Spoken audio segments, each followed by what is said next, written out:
was down in peace. Out, the words will make you out and out Of your man. 1970, psychedelic rock, the sound of a generation. Close your eyes and remember the first time you dropped the needle on a record that actually made the walls breathe. Sitting up there, what you doing? We're not talking about radio hits. We're talking about the tracks that rewired your brain in 1970.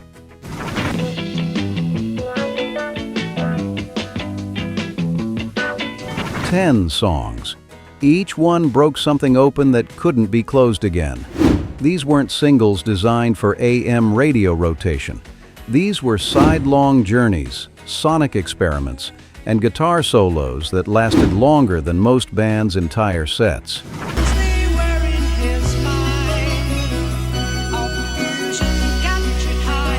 You sat in dark rooms with your headphones on, or you drove back roads at 2 a.m. with these blasting through blown speakers, and you came out different on the other side. Let's talk about the records that mattered. Number 10, Machine Gun by Jimi Hendrix. And you be going just the same. Fillmore East, New Year's Eve, 1969 into 1970. Hendrix walked out with Billy Cox and Buddy Miles, plugged in his Stratocaster, and proceeded to channel every helicopter gunship in Vietnam through a Marshall stack cranked to 11. This wasn't a song. This was warfare translated into feedback and wah-wah.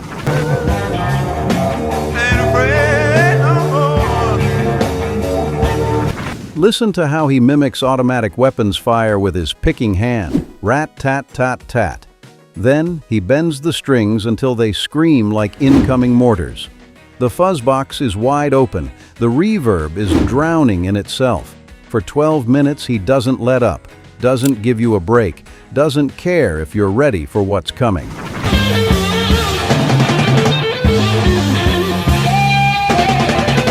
Capitol pressed it onto the Band of Gypsies album that March. You bought it, took it home, and that first listen punched you in the chest. This was Hendrix at his most dangerous, his most angry, his most brilliant. No studio tricks could replicate what happened in that room with those three musicians locked into something primal.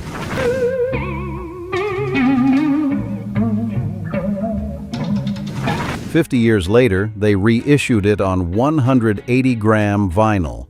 People who wore out their original copies bought it again. Some music refuses to age because the fury and beauty mixed into those grooves never goes away.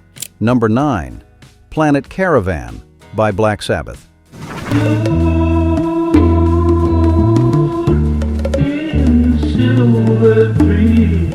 You think you know Sabbath. Heavy riffs, doom and gloom, Ozzy howling about the apocalypse. Then you flip Paranoid over to side 2, and Planet Caravan drifts out of your speakers like hashish smoke.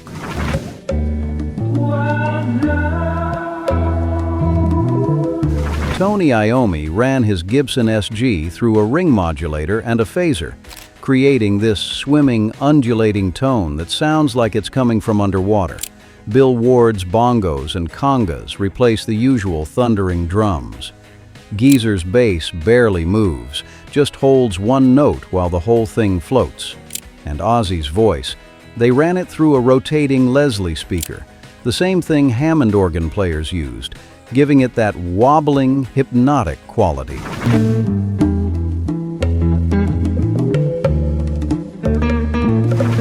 Recorded in 3 days at Regent Sound Studios in London, June 1970. The whole album was done fast and cheap, but Planet Caravan sounds like they spent weeks perfecting it. That's the magic. They captured a mood in 1 or 2 takes because they knew exactly what they were going for. This track proved the godfathers of heavy metal could be delicate, could be cosmic.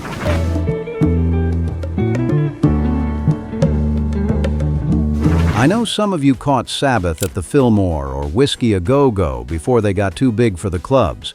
Which cut from Paranoid grabbed you hardest? Was it the full-force assault of War Pigs or this interstellar drift? And if you've still got your original Vertigo pressing with the swirl label, you're holding something valuable. Let's hear your stories in the comments. Number 8. Maggot Brain by Funkadelic.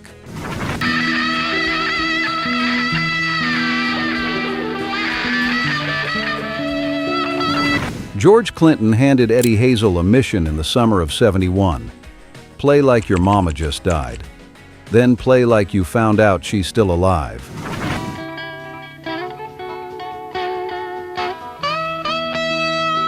What Hazel laid down became 10 minutes of the most emotionally naked guitar playing ever pressed to wax. He's playing a Strat through a crybaby wah and a fuzz box. But the tone is pure soul.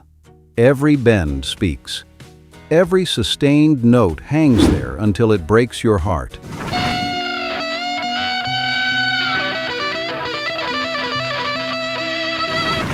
This is where psychedelic rock stopped being exclusively a British white boy thing. Hazel took the language Hendrix invented and pushed it somewhere deeper, more spiritual, more connected to the black church and the blues, and something ancient that predated electric guitars. This was rock as exorcism.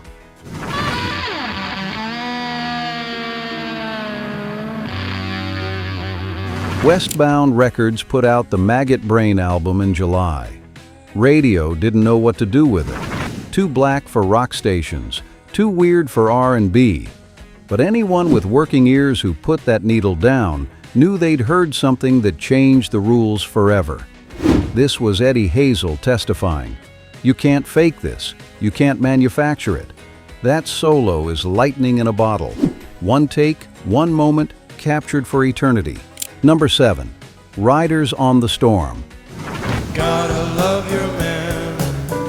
Yeah. Jim Morrison's last great performance, recorded December 1970, dead in a Paris bathtub 6 months after the album dropped. Ray Manzarek's Fender Rhodes electric piano creates these rolling thunder sounds, notes clustering and repeating like rain hitting pavement.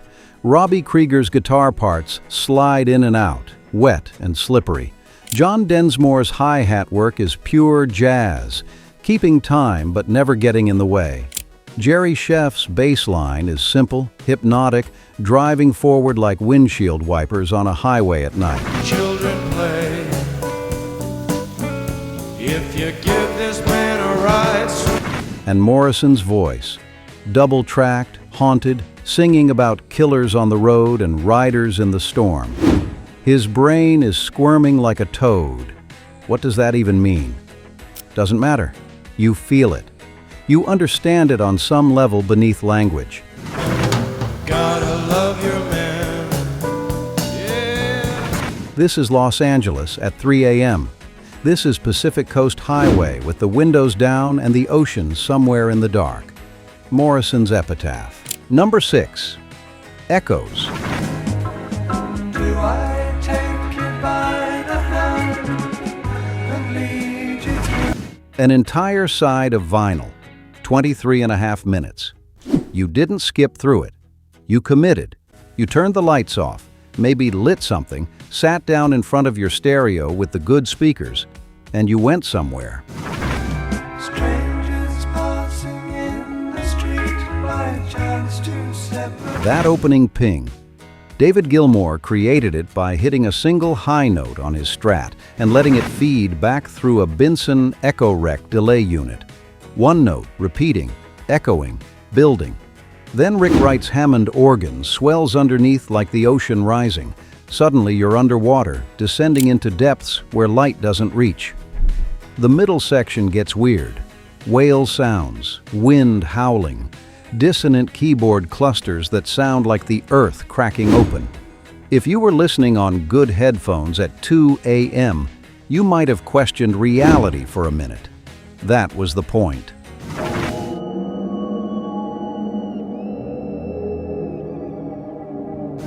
Floyd wanted to take you to the edge, and then bring you back. When that main theme returns, strangers passing in the street, by chance 2 separate glances meet. It feels like coming home after a long journey through space. Recorded at Abbey Road between January and September 1971. They took their time, built it layer by layer, created architecture out of sound. Which Floyd era hits you hardest? The early Syd Barrett madness? These middle period epics where they were still taking risks? Or the big albums when they conquered the world? If you've still got your Harvest Records pressing of metal with that underwater ear on the cover, you know exactly what I'm talking about. Make sure you're subscribed. We're going deeper. Number 5. Roundabout by Yes.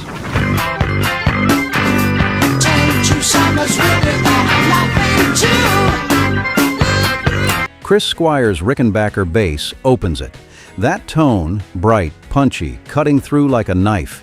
Then Steve Howe's acoustic guitar, finger-picked on a Gibson ES-175, creating these cascading arpeggios.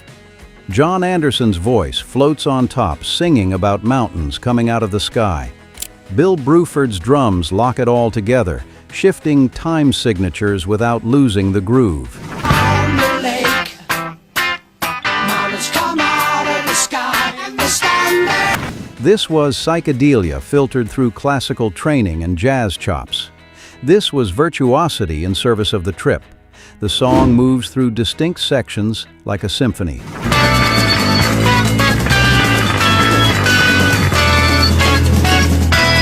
Released November 1971 on Atlantic. It hit the top 20 and suddenly, Yes wasn't just a band for the long hairs anymore. They were on AM radio between Led Zeppelin and the Rolling Stones, proving that technical proficiency and psychedelic ambition could coexist with commercial success. Number 4. Halleluhwah by Khan.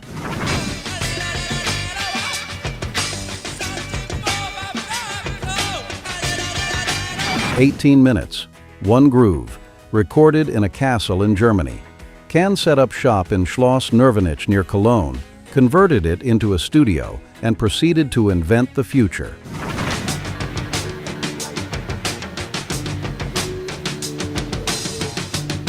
Yaki Liebezeit's drums create this Motorik pulse, steady, unchanging, like driving fast down the Autobahn forever.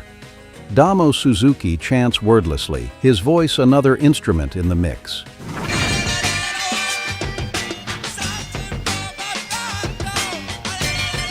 This wasn't rock music as we understood it, just one locked groove that evolved slowly over 18 minutes, pulling you into a trance state. They were editing tape, looping sounds, approaching rock music like it was avant-garde jazz or electronic composition.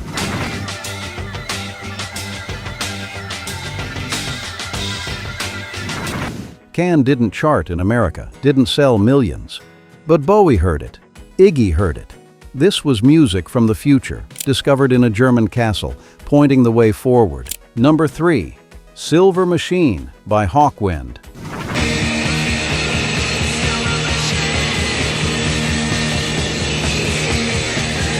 A song about spaceships hit number 3 in the UK. Number 3. Let that sink in. June 1972. Hawkwind released this single and suddenly space rock wasn't underground anymore. Simple riff, driving beat, Lemmy Kilmister on bass and vocals.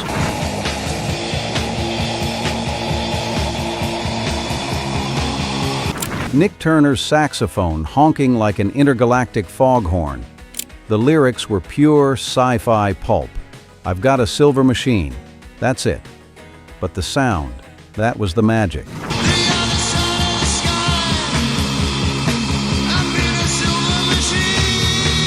Turner's sax added this manic, joyful energy. Hawkwind were doing full multimedia shows with light projectors, strobes, dancers in alien costumes, the whole 9 yards. They brought the Fillmore light show aesthetic to UK working-class kids who couldn't afford tickets to see Pink Floyd.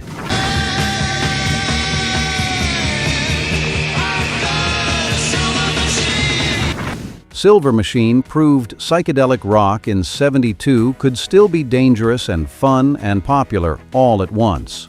Number 2. Hallogallo by New.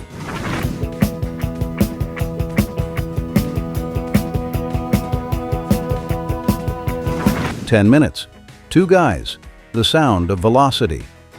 Michael Rother and Klaus Dinger walked into Star Studios in Hamburg in December 1971 and recorded something that would define German rock for the next decade.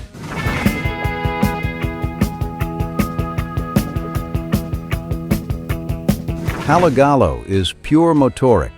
Dinger's drums creating this relentless 4/4 pulse that never stops, never wavers, never breaks. No bass, no vocals, no distortion, just drums and guitar creating forward motion that feels like flying.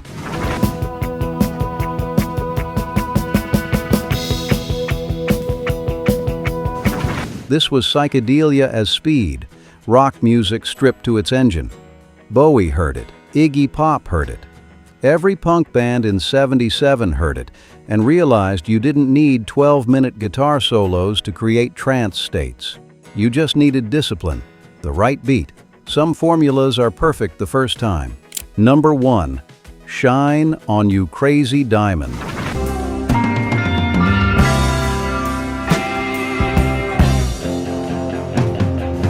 "25 minutes dedicated to Syd Barrett, the founding member who lost his mind somewhere between the acid and the fame. 4 notes open it.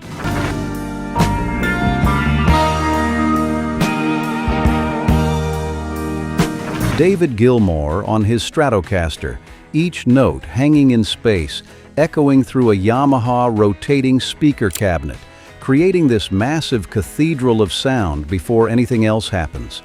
Then Rick Wright's synthesizer swells underneath like the universe expanding. They took months at Abbey Road Studios to get it right. The whole band producing themselves, answering to no one, chasing a vision of what rock music could be at its most ambitious. The lyrics are a love letter to Syd. Remember when you were young, you shone like the sun. They're singing directly to their lost friend, the genius who started the band and then disappeared into madness. The music matches that grief, gorgeous, expansive, heartbreaking.